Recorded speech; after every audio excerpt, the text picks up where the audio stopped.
Okay, my name is Etienne Wenger. So here at the University of Manchester, I'm a visiting professor, but more generally in life, I'm an independent author and researcher and consultant, and more specifically, you could call me a social learning theorist, in the sense that I'm interested in theories of learning that deal with the social aspects of learning, as opposed to simply the cognitive or biological aspects of learning. Welcome.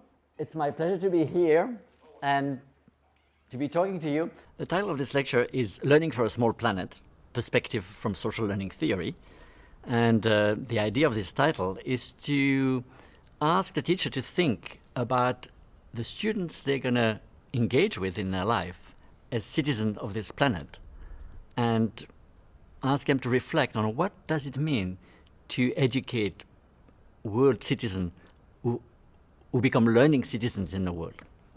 I'm not going to sort of give you a formal run through the kind of learning theory that I've been working with, because you can do that by reading my books. It's a chance to be here live and to exchange our views. I'm going to invite you a little bit into the kind of thinking I do, and then ask you to invite me into your thinking, so that we can see whether there is, some relevance there.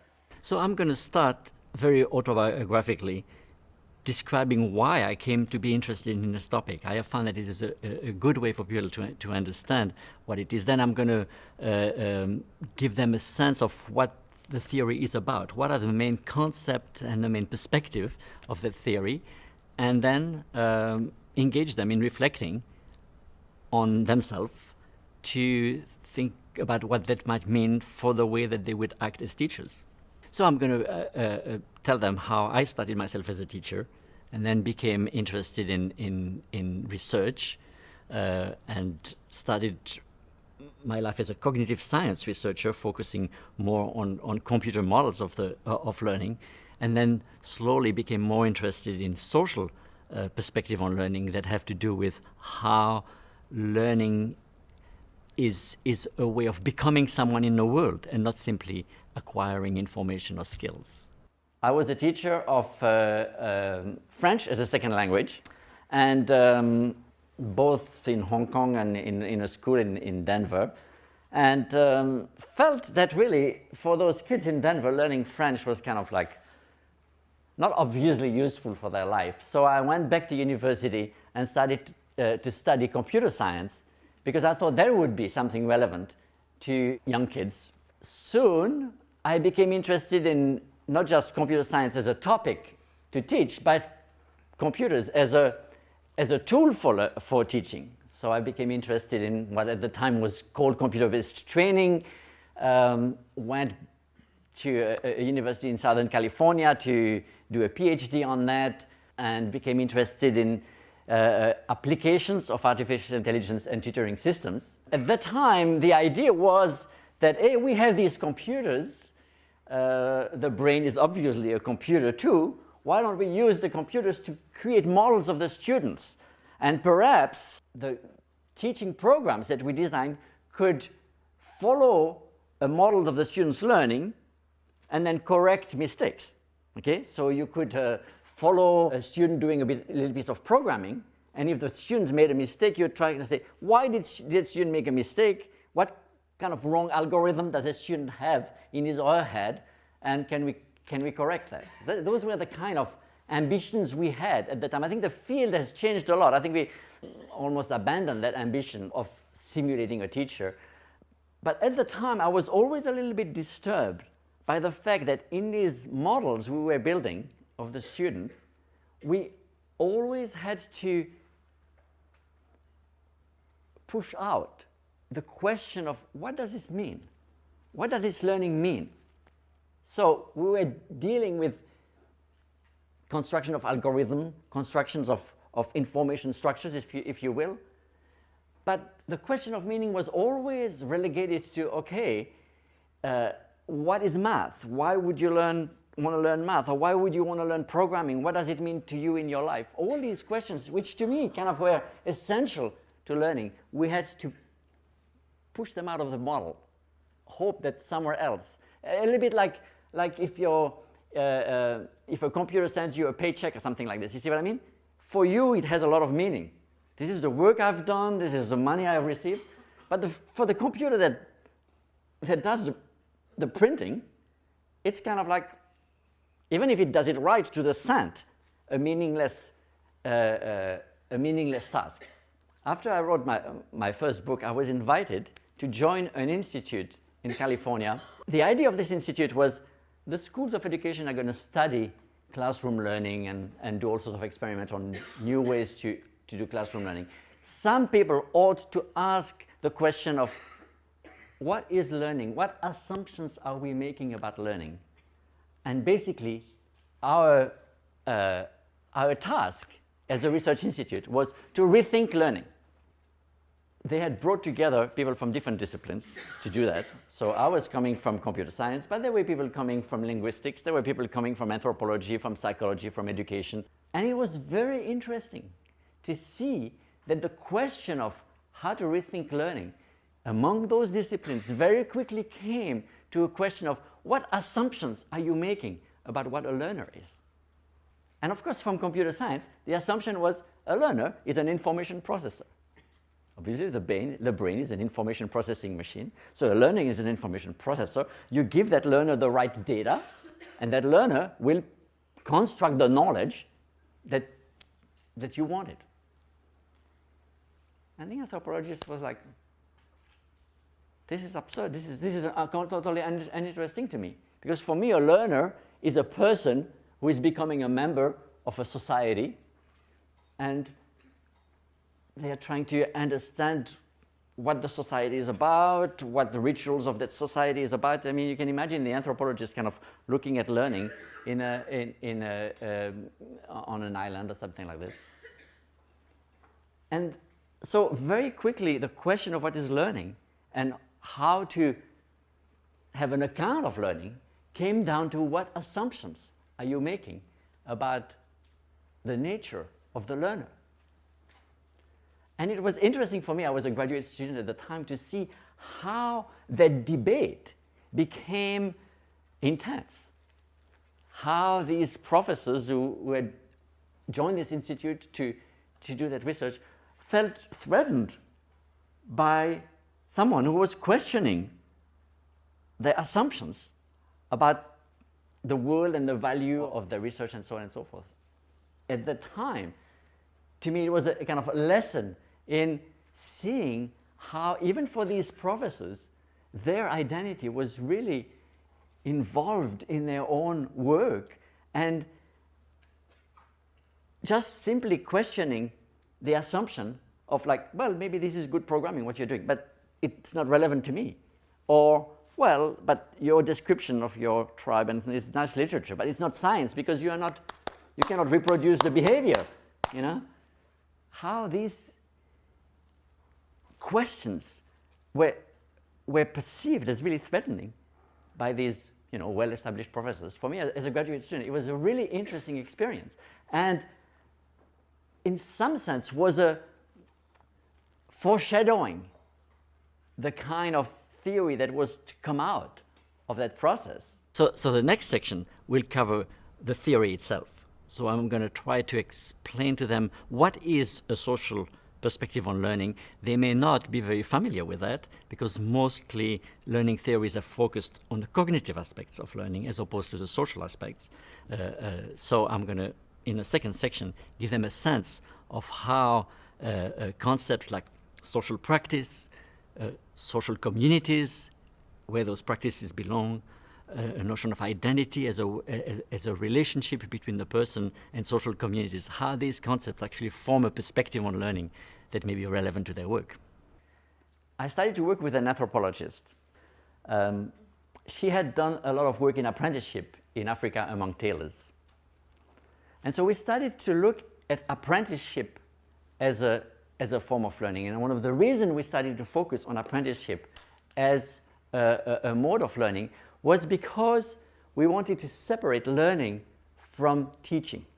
We didn't want to think that learning was the consequence of teaching. We wanted to see how does learning take place in and of itself in a context in which the thing that a person is learning is directly relevant to who they are becoming. Okay? So for us, it was interesting to look at apprenticeship because we wanted to say, okay, how do we think of learning outside of a schooling process? And apprenticeship was an age-old learning system where knowledge had not been separated into a curriculum, but was part of becoming a tailor. So if you were an apprentice tailor in Africa, you started by running errands for your community. So the first thing you did is to kind of understand in this community, what do people need? Where do they send me to buy stuff? And then you saw the buttons all the way back to cutting the fabric. It was the last thing that you did as an apprentice. So it was interesting to see how the curriculum for those students was a series of activities that was the inverse of the production process as a way to allow them to understand what the practice was about. And so this term community of practice, with which my name is associated because I've written a lot about it, started simply as an effort to give a name to this living curriculum that we're observing in these cases of apprenticeship. And the reason we focused on the notion of a community was that apprenticeship is often thought of as a relationship between a master and a student. But in fact, in these cases that we were observing in the world, there was a whole community. And as an apprentice, you were basically finding your way into that community. At the beginning, not interacting with the master very much. There was kind of a distant figure, interacting much more with other apprentices at kind of your level, and then moving in, and at some point, becoming a master tailor yourself. And so that term, community of practice, was at first simply a way to talk about that living curriculum that existed in the community. But what was interesting is that once we had that concept of a community of practice, then we started seeing that process of learning in all sorts of circumstances where there was no formal institution of apprenticeship.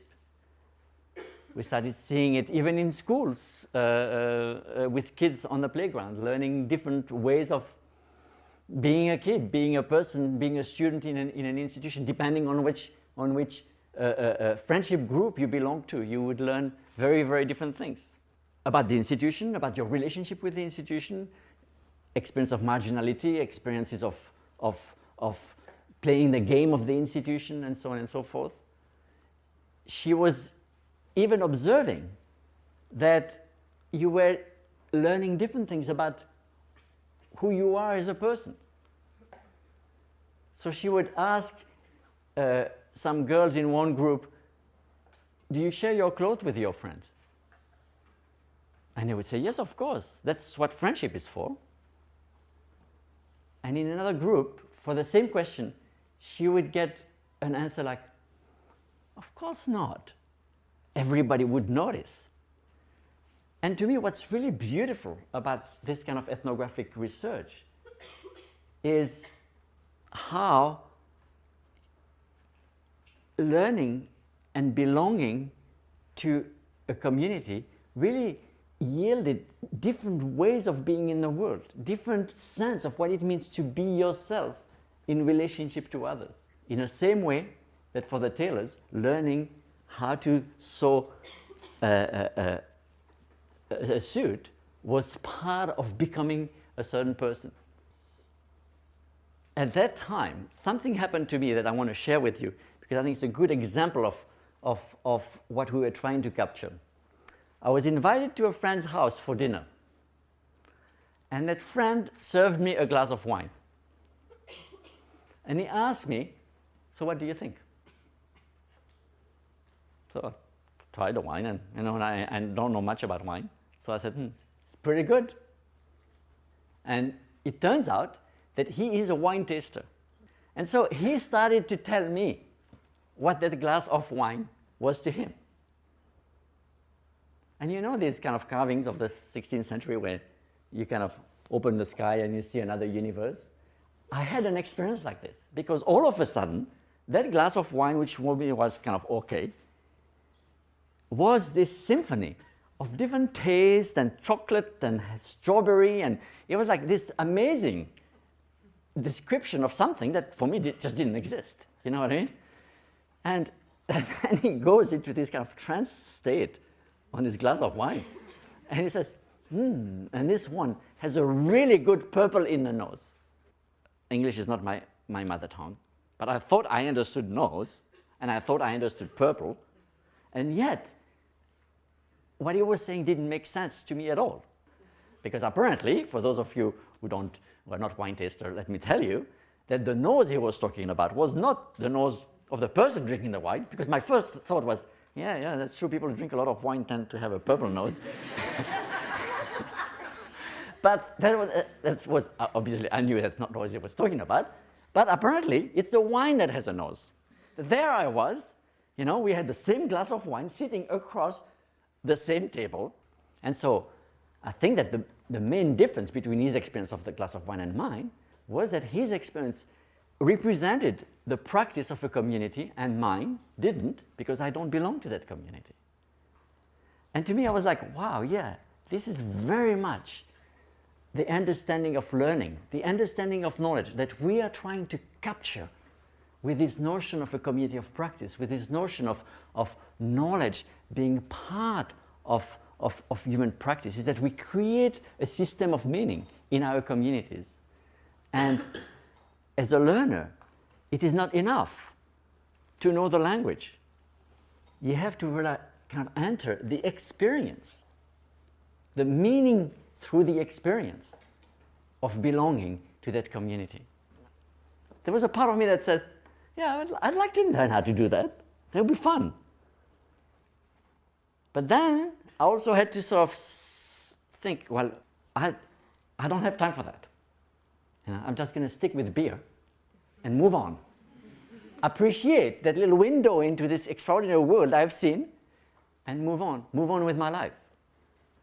So you can see, again, how my identity, my experience of who I was an important factor in allowing me to tell you without blushing that I still don't know what a good purple is in wine, because I'm not accountable to that community. See, I don't feel a sense of membership, and therefore what they know is a nice little curiosity as a tourist, but I don't feel personally accountable to that piece of knowledge.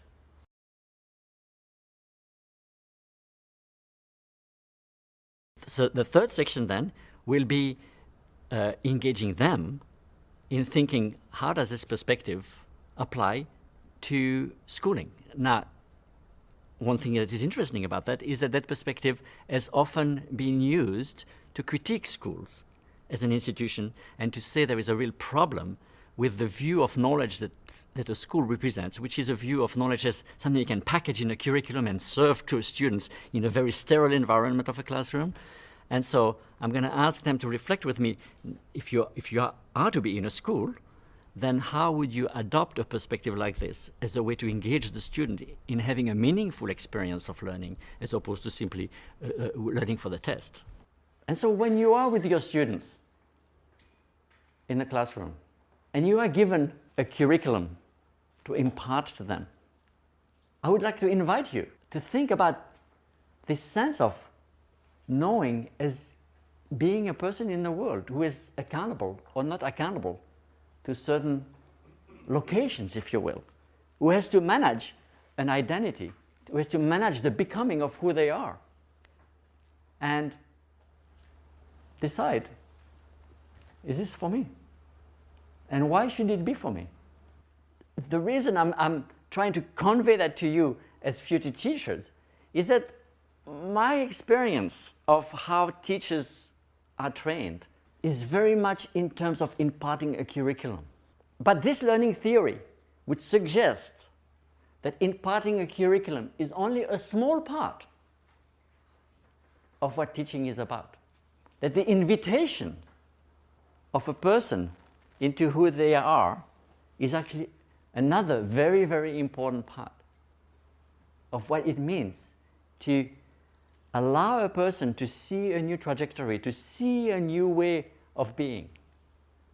The teachers who have had an impact on me in my education, they were always teachers who invited me into who they were. See, I still remember that teacher who read The Little Prince to us. And what was really significant is that he loved that story so much. And the way he was reading it to us. But I still remember to this day, you know, that feeling I had of like, wow, if this is what it means to appreciate a book, I want to be that too. And to me, that remains to this day a very important part of the teaching about how to read. I'm not saying there's nothing technical about learning how to read. Obviously, you need to be able to decode the text. But again, this is only a small part of what learning is about, you see? And sometimes there is so much talk about the curriculum. What is the curriculum? How can we impart the curriculum? That we ignore, in fact, the most profound part of what it means to be a teacher, which is to invite students into a new way of being in the world. Think of your own profession. You are now being taught how to be a teacher. And so the university has taken the body of knowledge of pedagogy and teaching and has created a year program to impart this knowledge to you. I think you can think of the body of knowledge of the teaching profession as a landscape of different practices that are all in some sense competing and in some sense collaborating to create a view of what good teaching is. You have school headmasters who have their opinions of what should happen. You have perhaps parents, you have maybe professional societies. From a living standpoint, the body of knowledge is a system of different practices, all contributing in different ways to how the profession that you're entering is defined in the world and defined for you.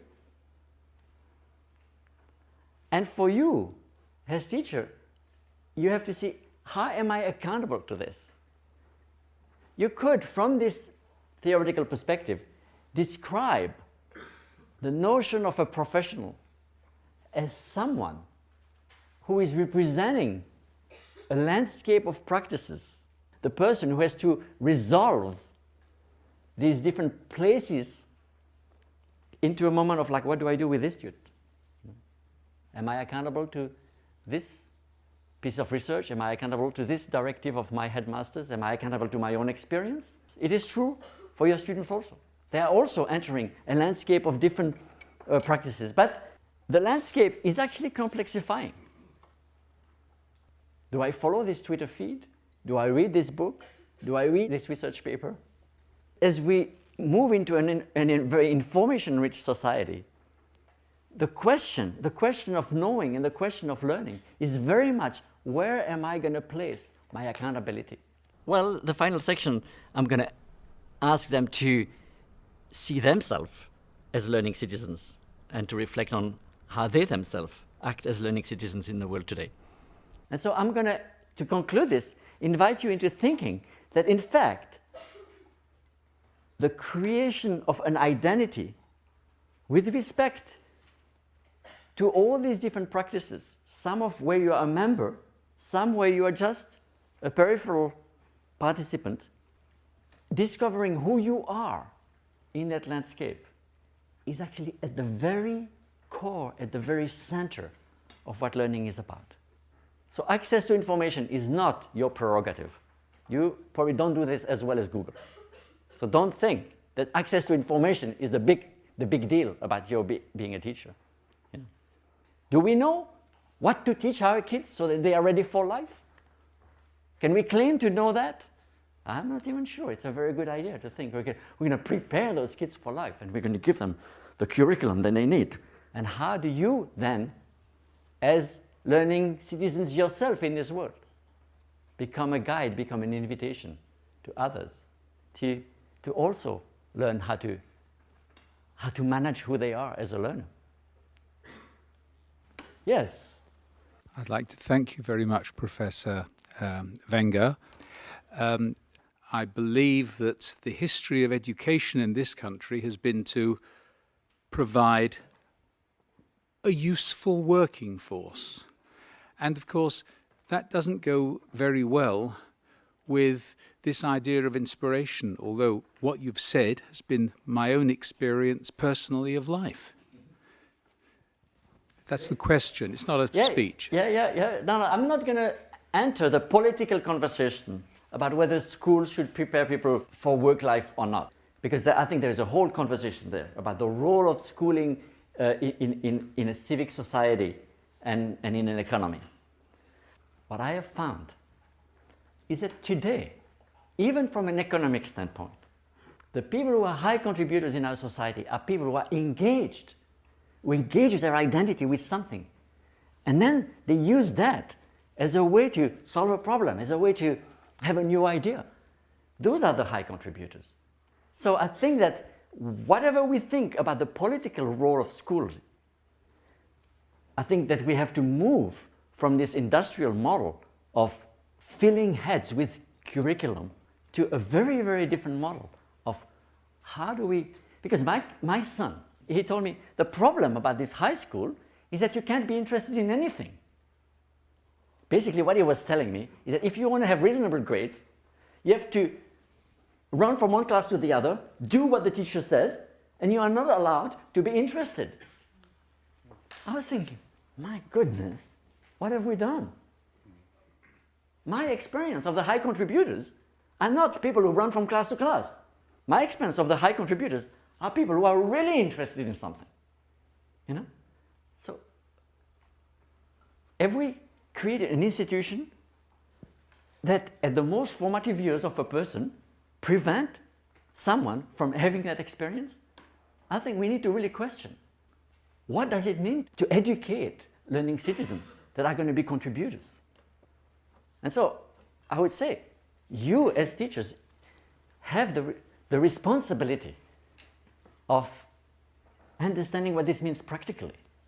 Look, if it is true that those teachers who had an influence on me were people who were passionate about something and invited me into their passion for a little bit, why is it that passion is nowhere on the criteria list of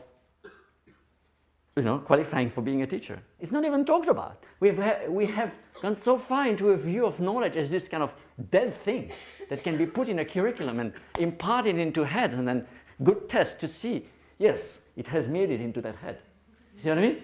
I can promise you it has made it into that. I've tested it. Here's your student, mathematically enabled. Pump. Assembly line. Go home.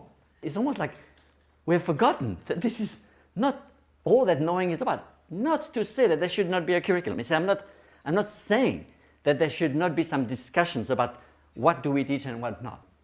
But if the curriculum has filled 4 years of a student's life where they have to tell you, I'm not allowed to be interested in anything for 4 years, the most formative years of my life, I think we've gone too far.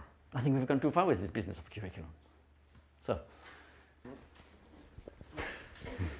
You're saying that you have to be passionate about a certain subject in order to teach it. Say you're passionate about maths, but you're teaching an English class.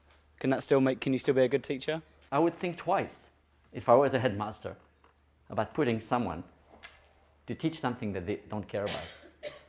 If you want to light up the love for literature in a student, you're going to have that love yourself, because you cannot manufacture it. Yeah. In your encounter with the wine taster, you got a glimpse into a rich and exciting world, but you decided not to join that world because it didn't fit with your sense of identity. When we're dealing with reluctant learners, possibly from deprived backgrounds, what we're asking, and particularly, for instance, if we're talking about going to university, we're asking them to enter a world where they're going to possibly feel quite uncomfortable. It's going to be very different to what they're used to. It might alienate them from their families and from their peers. How can we persuade those people to go against their sense of identity and still enter the world that we're inviting them into? If I had the answer to what you're saying, you know, I would try to become a Minister of Education. I'm not quite ready for prime time in that sense, right? But before you love something, you have to try it, right? But I think that, at least from my theoretical perspective, I think you will not be able to completely bypass the fact that you have to offer people an identity in whatever you want to push them into. That ethnographer I was telling you about, she was asking these questions to these different groups of girls. What she was interested in was just why is it that these girls in this group pronounce English in this way? That was her interest. Once these students believed that she had no other agenda but to just understand who they were and what they were trying to express by pronouncing English in that way, she said it was like opening a floodgate. And we were thinking, maybe those kids have lived in this institution for a long time. They've never met someone. It was not a role in an institution. All of a sudden, these kids from very poor working class background were asking us, so what is it to be a professor in a university? What is it like? Tell me. You know, and I have no idea. It's completely outside of the scope of what I can think about because I've never met someone. See what I mean? All of a sudden, here was a real identity open to them as a person to person. And they were very interested in what it was like to be in a university.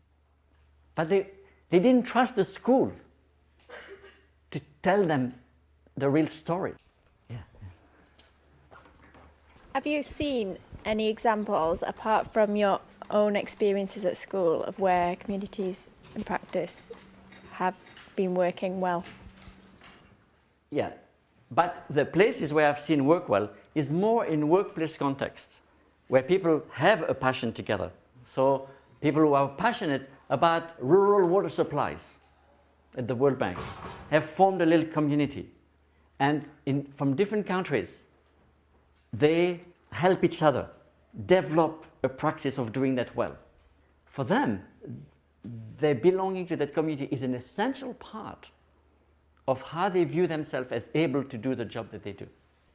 It's a kind of peer-to-peer partnership where they recognize each other as, okay, you're interested in that too. So let's work it out together. How do we do this thing that is very difficult? And I've seen many, many examples of that. Actually, most of my work today is not in education. Most of my work today is in work context, where traditionally vertical organizations that have viewed knowledge as a vertical process of extracting knowledge from practice, creating a curriculum or a training program and then serving it back, or a procedure and serving it back. These organizations are saying, maybe we need to start thinking differently about learning, and we need to encourage people creating this horizontal learning partnership. We call them committees of practice. Some people may call them learning networks, whatever.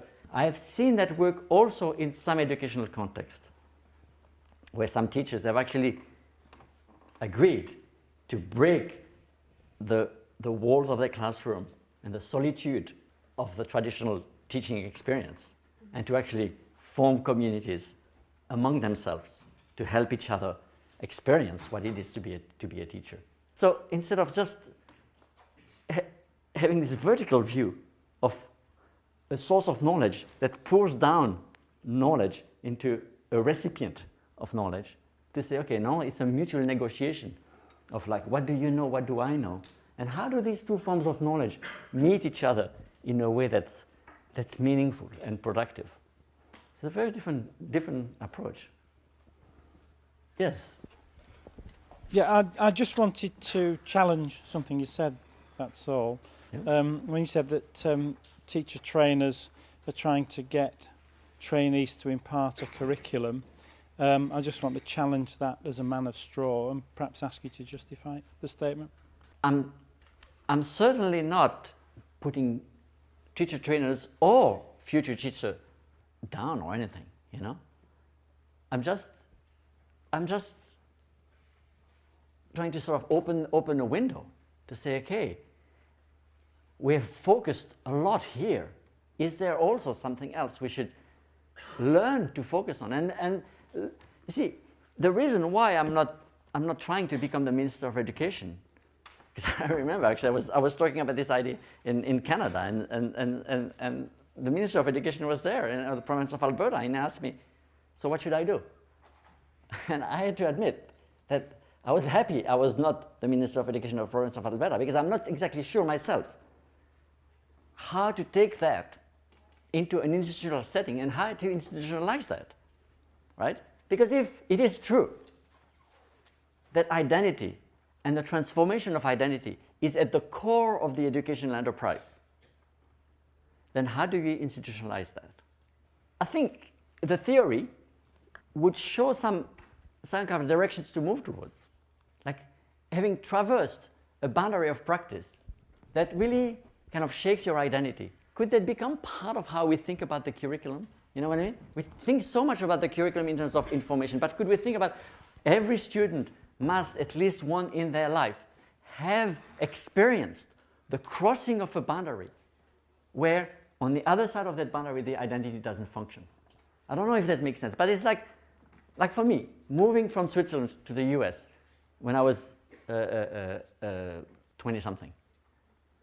All of a sudden, living in a place where my identity, that nice little Swiss identity I had formed that was so successful in Switzerland, just doesn't work.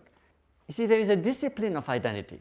If you start thinking about knowing an identity as being related, then it's not like, I'm suggesting that we ask our kids, so what do you feel like doing today?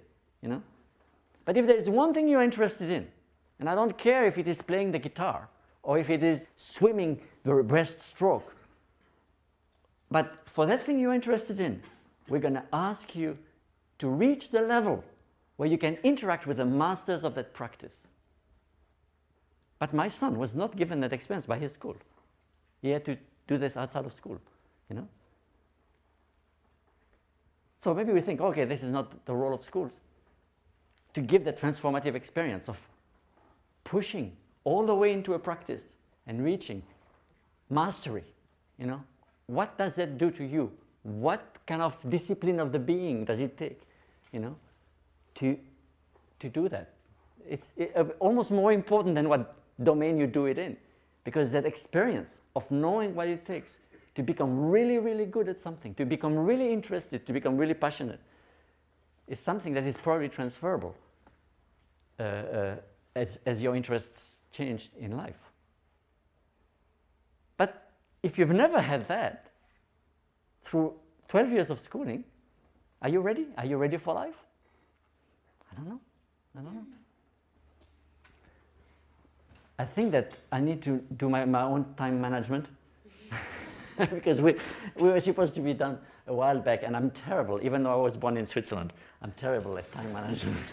I would like them to remember that thinking of learning, of teaching as a transmission of a curriculum is only a limited perspective on learning, and that to think of learning as a development of a full identity as a human being is another perspective that can enrich their life.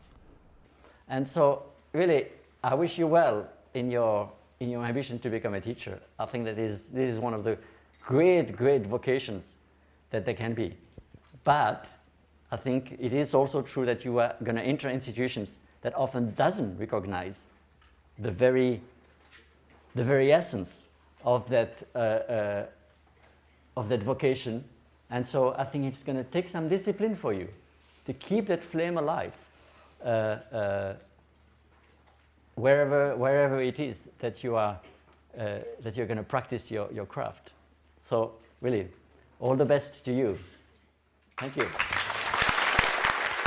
I'm hoping that what students will take away from this lecture is a question about how learning can be made meaningful for students who have a life beyond the classroom, who are full human beings. And so I'm going to ask them to live that question in their life.